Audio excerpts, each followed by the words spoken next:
Welcome to Everything Money. In this video, we will talk about DraftKings stock. We will take a fundamental analysis approach, look at the financials using our software. We'll show them to you. We will transfer these financials into what you should be paying for DraftKings moving forward. And if you're looking to trade this stock at a quicker pace, we'll head over to Mo and he'll show you all the trends and charts. But first, why should you be watching this channel? I bring your questions about DraftKings to a couple guys that own and operate over $100 million in real estate, multiple businesses, and stocks, and you will learn what we think about DraftKings and investing in it moving forward. Paul, what do you think about this company? All right, thanks, Seth. Guys, follow us on our Everything Money Instagram account, Everything Money Investing, and then also follow our personal ones because it makes us feel warm and fuzzy and our egos are massaged. Yes. So guys, DraftKings is, I don't play DraftKings. Do you, Seth? I don't know. I can't imagine you gamble on sports. No. So we have a fantasy football game we have created. It's called Dynasty Owner. Check it out, dynastyowner.com. What up? We've actually had trouble lately because of things that DraftKings has done. They've done a great job lobbying states to make the cost higher and higher for small guys like us to be able to enter that business. So DraftKings and FanDuel are doing a really good job with the casinos, lobbying their states to make higher and higher. So it's so funny.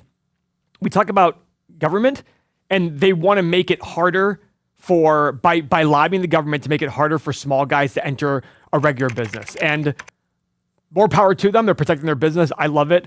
But we're going to look at the stock. We're going to look at the fundamentals with our Everything Money software. So here's our Everything Money software. We go to the 8 Pillars tool. We type in DraftKings. Okay, now, this is a $16.5 billion company. It did $1.14 billion in revenue last year and lost $1.5 billion in revenue. Oh. So it took all its money in, lost it all, and then said, you know what? Let's lose it all again. Give us $1.5 billion more. We're going to lose that one too. Guys, this is a growing company, right? They're spending a lot of money acquiring users. Every day I get an email saying, hey, if you deposit $1, we'll give you $8.7 trillion I see that too, yes. on DraftKings. My 11-year-old's like, Dad, wait a minute. I put $1 in, they give me 100. I'm like, I don't think that's how it works, but boy, they're really selling it. Yeah. It sounds good. So anyways, they're losing a lot of money to grow. Their free cash flow last year, they lost $500 million in free cash flow. Now, you might be looking at this company and thinking, oh, this is exciting. Here's what we do as a value investor. Every investment is, Uncle Seth? The present value of its current cash flow. No, the present value of all its future cash flow. What did I say? I so said guys, that. Seth has been on 1,084 videos, and I Did probably you see how confident I was? I probably You were said that. so I was just confident. like laying the hammer on that. But one. the point is, that's why you need to keep. It's the repetition. Yep. It's the repetition. So the present value of all future cash flow is every investment. Charlie Munger and Warren Buffett always say, if we cannot reasonably assess what a company's going to make in the future, we automatically discard it. Most people reasonably assess that gambling will go up and DraftKings just has to go up, Paul. Great. To which I say, in 1910, the auto industry had its full future ahead of it. The airline industry had its future ahead of it. In 2000, the internet had its future ahead of it. And in those times, thousands and thousands of companies have gone under that had the future potential of the world. Every time there's been hype about something, computer companies. You're telling me in 1990, look at all the computer companies. Remember Gateway Computer? Yep.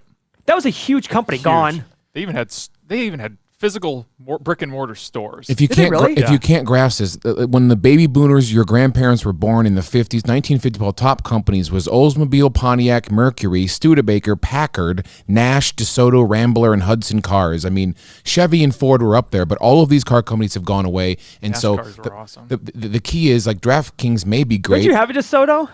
I do not. I have a Cadillac. Oh, okay. Keep going, Paul. DeSoto. So I look at the income statement. Okay, only 3 years. Guys, as an investor, what you're trying to learn is a process. Our process is to look at longer history, okay? Just like if you were assessing a talent in sports. You aren't just going to say, hey, you like football? Great, you're our future star. You're going to be like, hey, let's go see your previous games. Let's go assess how you've done. If you have 2 stars in front of you, people that say are stars, one has 1 game of experience, one has 100 games. Which one are you going to assess better? Yeah, and this experience, Paul, can lead a company to survive maybe a recession or overcome a bad press, these things. Correct. So keep going. So I look at this, and I look at net income of negative, negative, negative. I look at this saying, this is going to be hard. It's not like, Penn Gaming is probably a bad example, but Penn Gaming at least has been around for a long time. This is our boy, David Portnoy. They've been around for a long, long time. They've made money, right? It's been hard at times, but they've made money. They've lost money. They've made money. I can sit here and at least look at a track record and say, okay, I can look over long periods of time and see how they're going to do over 5 or 10 years at some point. But DraftKings, I don't know. You don't even know a profit margin. Why? Because they've never had a profit. So if they do make money all of a sudden, how much are they going to make? We have no idea. So what we're trying to teach here is that process of understanding this whole method. So you look at a company like Penn Gaming. So we look at Penn, and we can do something with our software, the 8 pillars. You can click on the 8 pillars, and it'll give you all your results here. Why? Because it has the history, has the data, and you can make a better assessment of determining what questions to ask next. Because 6 X's and 2 checks doesn't necessarily mean you're not buying it, right? Sometimes the best time to buy a company is when it looks the grimmest, right? Most grimmest? Grimace was the McDonald's character. Yeah, I don't know what I just said there. But go on. So what we're trying to teach here is that process. I'm sorry, Paul, I don't mean to interrupt, but like if you watch a lot of YouTube channels, I think they paint a very rosy picture moving forward. And so how do you combat that with bring yourself back down to earth of like DraftKings may be incredible and gambling is certainly going to go up, especially with young people. Go ahead. I look at history. And in 2000, every analyst was saying this is the moon for every company that could just say, I have a .com next to my name. As long as you had a .com, you were going to the moon. You had hundreds of millions, if not billions of dollars valuations. It's even worse today. So I just sit there and say, okay, I look at history. And history tells me that the most hyped stuff tends to be the worst stuff in the long run. That's it. It's as simple as that. Now, does that mean I avoid DraftKings? No, Mo does charts. I do momentum with Mo.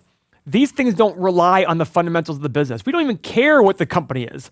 It could be Acme Company, Acme Brick Company. It doesn't matter to me. What matters to me is the price movement on those things.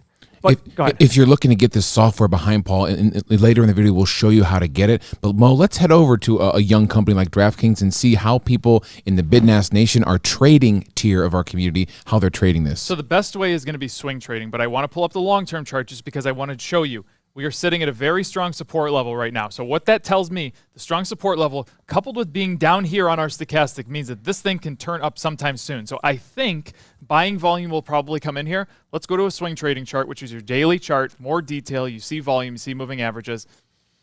Again, you're down here on your stochastic. So I think this will eventually turn up. We will start getting some buying volume coming in, and you can start moving this stock into some moving averages and hopefully making money from there. But just trust your process. If your stochastic tells you if it's going to do this, it's going to look promising and then fall back down and look promising and fall back down.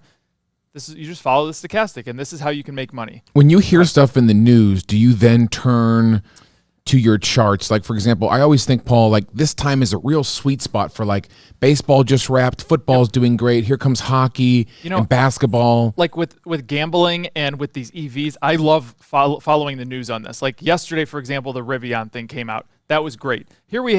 Yesterday we had a big shorting opportunity at $43 down to $41. This was a great opportunity for whatever reason there was news. Come in here and catch this on a 15-minute stochastic and just make money all the way down. So this is how you can kind of incorporate news is onto the 15-minute chart. Go with what the big volume is that day and what the big reaction is that day. So if this speaks to you, come over and join me in the Bid and Ask Nation and learn how to trade on a 15-minute chart. This is how you make money on companies like this. You get full access to my day trading seminars, my monthly seminars, the Trading 101 series, Employed Trader series, everything that you need to be a successful trader, you get that in the Bid and Ask Nation. Come and join me.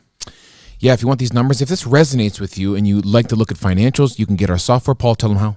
All right, guys. So we created this because our subscribers were saying, hey, how do we analyze these companies without waiting for you to make videos? So we made this.